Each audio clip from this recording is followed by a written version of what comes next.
নমস্কার বন্ধুরা, আমি সোমা।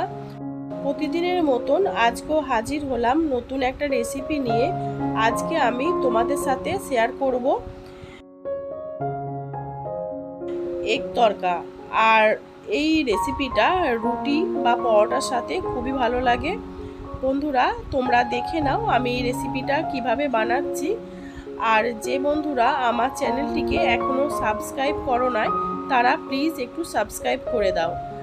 আর আমার রেসিপিটা যদি ভালো লেগে থাকে তাহলে অবশ্যই কমেন্ট করে জানাবে আমার রেসিপিটা তোমাদের কেমন লাগলো। তাহলে বন্ধুরা, তোমরা দেখে নাও আমি রেসিপিটা কিভাবে বানাচ্ছি। স্কিপ না করে পুরো ভিডিওটা আমার সাথে থাকো। আমি তাহলে শুরু করছি রেসিপিটা। আমি এখানে কিছু সবজি কেটে নিয়েছি। আমি এখানে পেঁয়াজগুলো ছোটো ছোটো করে কেটে নিয়েছি, টমেটোগুলো ছোটো ছোটো করে কেটে নিয়েছি। আর যেহেতু আমি এটা এগ তড়কা বানাবো, তাই আমি দুটো ডিম নিয়ে নিয়েছি। আর বন্ধুরা, আমি কিন্তু আগে থেকেই তড়কার ডালটা আমি সিদ্ধ করে নিয়েছিলাম।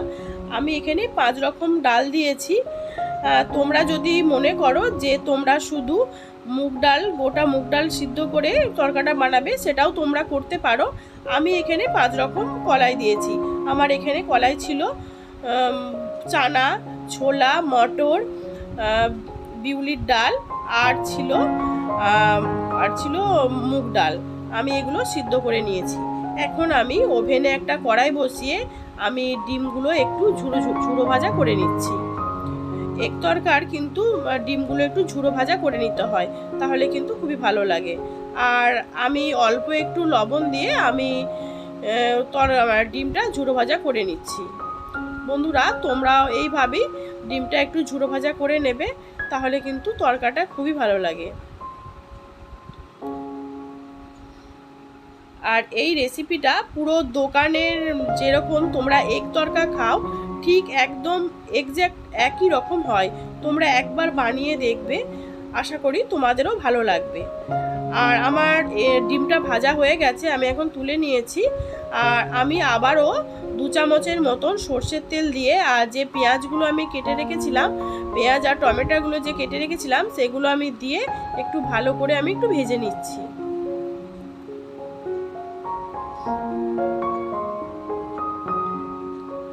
বন্ধুরা, তোমরা একটু ভালো করে ভেজে নেবে, মানে হালকা একটু কালার চেঞ্জ হলেই হবে।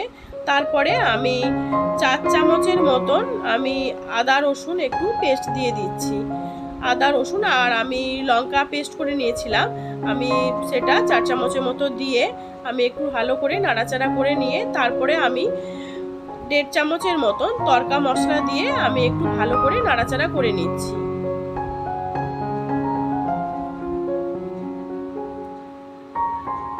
আর একটু নাড়াচাড়া করার পর আমি 1/2 চামচ জিরে গুঁড়ো আর 1 চামচ হলুদ গুঁড়ো দিয়ে আর অল্প একটু জল দিয়ে আমি ভালো করে একটু কষিয়ে নিচ্ছি। বন্ধুরা, যেহেতু আমি খুব কম তেলে করছি, তাই অল্প একটু জল দিয়ে যদি কষানো হয়, মশলাটাও কষানো খুব সুন্দর হয়।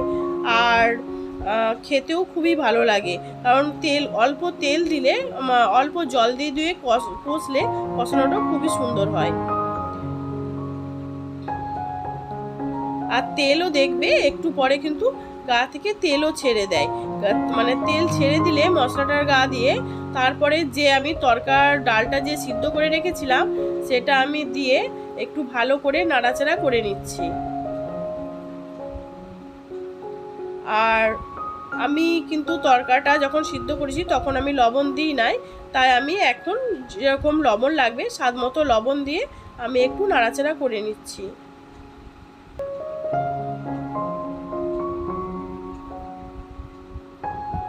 আর আমি যেহেতু তড়কাটা একটু মাখা মাখা হবে, খুব একটা ড্রাই হবে না, তাই সেই মতো আমি একটু গ্রেভির জন্য অল্প একটু জল দিয়ে আমি একটু নাড়াচাড়া করে নিয়ে, তারপরে আমি যে ডিমগুলো ভেজে রেখেছিলাম সেগুলো আমি দিয়ে আমি আরও একটু ভালো করে নাড়াচাড়া করে নিচ্ছি।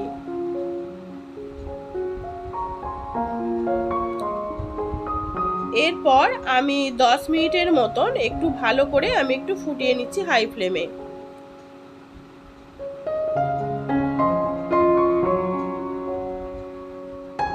10 10 মিনিট পর আমি একটু নাড়াচাড়া করে নিচ্ছি। আমার কিন্তু অলমোস্ট রেডি হয়ে গেছে তরকাটা।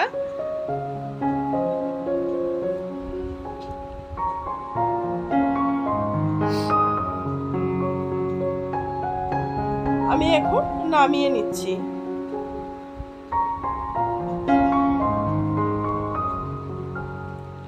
আর বন্ধুরা, এরকম তরকার সাথে যদি রুটি বা পরোটা হয় তাহলে খুবই ভালো লাগে। দেখো বন্ধুরা কত সুন্দর হয়েছে, টেস্টটাও কিন্তু সেই মতোই দারুণ হয়। আর আমি উপর থেকে একটু ধনেপাতা গার্নিশ করে দিয়েছি। বন্ধুরা, তোমাদের যদি ধনেপাতা ভালো না লাগে তাহলে তোমরা সেটা স্কিপ করতেও পারো। বন্ধুরা, আমার রেসিপিটা যদি ভালো লাগে তাহলে অবশ্যই লাইক, কমেন্ট অ্যান্ড শেয়ার করবে। আর যে বন্ধুরা আমার চ্যানেলটিকে এখনও সাবস্ক্রাইব করো নাই তারা একটু সাবস্ক্রাইব করে দেবে। আজকে এই পর্যন্তই।